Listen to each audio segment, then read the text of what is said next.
वेदों में विज्ञान एवं प्राचीन ऋषियों के वैज्ञानिक होने पर संशय क्यों? रक्षा मंत्री मनोहर पर्रिकर जी ने भारत के वैज्ञानिकों को संबोधित करते हुए कहा कि प्राचीन भारत के साधु संत शायद महान वैज्ञानिक थे। वैसे तो रक्षा मंत्री का कथन स्वागत योग्य है, परंतु रक्षा मंत्री द्वारा शायद शब्द का संबोधन कर उन्हें इस विषय पर संशय है, ऐसा प्रतीत होता है। वेदों में बंदूक को भूषुंडी और मिसाइल को ब्रह्मास्त्र कहा गया है। संस्कृत भाषा में किसी भी वस्तु के लिए प्रामाणिक शब्द होना यही दर्शाता है कि उस वस्तु का प्राचीन काल में अस्तित्व था। इस तर्क प्राचीन भारत में वैदिक विज्ञान के उन्नत होने एवं उसकी उन्नति करने वाले वैज्ञानिकों का होना भी सिद्ध करता है। आधुनिक भारत में स्वामी दयानंद द्वारा सर्वप्रथम वेदों में मानव कल्याण के लिए विज्ञान बीज रूप में वर्णित है का उद्घोष किया गया था। वेदों में विज्ञान के अनेक प्रारूपों में से एक खगोल विद्या के माध्यम से जानने का प्रयास करेंगे।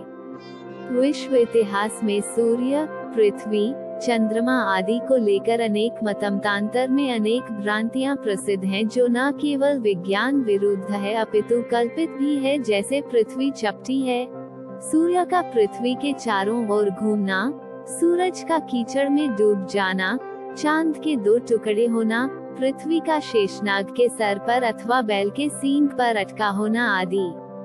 इन मान्यताओं की समीक्षा के स्थान पर वेद वर्णित खगोल विद्या को लिखना इस लेख का मुख्य उद्देश्य रहेगा।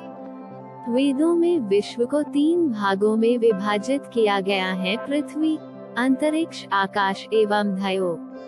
आकाश का संबंध बादल, विद्युत और वायु से है। भूलोक का संबंध सूर्य, चंद्रमा, ग्रह और तारों से है। पृथ्वी गोल है। ऋग्वेद 1:33-8 में पृथ्वी को आलंकारिक भाषा में गोल बताया गया है। इस मंत्र में सूर्य पृथ्वी को चारों ओर से अपनी किरणों द्वारा घेरकर सुख का संपादन, जीवन प्रदान करने वाला बताया गया है। पृथ्वी अगर गोल होगी तभी उसे चारों ओर से सूर्य प्रकाश डाल सकता है। अब कुछ लोग यह शंका कर सकते हैं कि पृथ्वी अगर चतुर्भुज होगी तो भी तो उसे चारों दिशा से सूर्य प्रकाशित कर सकता है। इस शंका का समाधान यजुर्वेद 23/61-62 मंत्र में वेदों पृथ्वी को अलंकारिक भाषा में गोल सिद्ध करते हैं। यजुर्वेद 23/61 में लिखा है कि इस पृथ्वी का अंत क्या है, इस भुवन का मध्य क्या है। यजुर्वेद 23/62 में इसका उत्तर इस प्रकार से लिखा है कि ये यज्ञवेदी ही पृथ्वी की अंतिम सीमा है। यह यज्ञ ही भुवन का मध्य है, अर्थात जहाँ खड़े हो वही पृथ्वी का अंत है तथा यही स्थान भुवन का मध्य है। किसी भी गोल पदार्थ का प्रत्येक बिंदु स्थान ही उसका अंत होता है और वही उसका मध्य होता है। पृथ्वी और भुवन दोनों गोल हैं। ऋग्वेद अक्टूबर 22-14 मंत्र में भी पृथ्वी को बिना हाथ पैर वाला कहा गया है। बिना हाथ पैर का अलंकारिक अर्थ गोल ही बनता है। इसी प्रकार से ऋग्वेद 185/2 में भी अंतरिक्ष और पृथ्वी को बिना पैर वाला कहा गया है। पृथ्वी के भ्रमण का प्रमाण। पृथ्वी को गोल सिद्ध करने के पश्चात प्रश्न यह है कि पृथ्वी स्थिर है अथवा गतिवान है। वेद पृथ्वी को सदा गतिवान मानते हैं। ऋग्वेद 185/1 मंत्र में प्रश्न उत्तर शैली में प्रश्न पूछा गया है कि पृथ्वी और धूलोक में कौन आगे हैं और कौन पीछे हैं अथवा कौन ऊपर हैं और कौन नीचे हैं। उत्तर में कहा गया कि जैसे दिन के पश्चात रात्रि और रात्रि के पश्चात दिन आता ही रहता है, जैसे रथ का चक्र ऊपर नीचे होता रहता है, वैसे ही धू और पृथ्वी एक दूसरे के ऊपर नीचे हो रहे हैं, अर्थात पृथ्वी सदा गतिमान है। अथर्ववेद 12 जनवरी 52 में लिखा है, वार्षिक गति से वर्ष भर पृथ्वी सूर्य के चारों ओर चक्र काटकर लौट आती है। पृथ्वी आदि ग्रह सूर्य के आकर्षण से बंधे हुए हैं।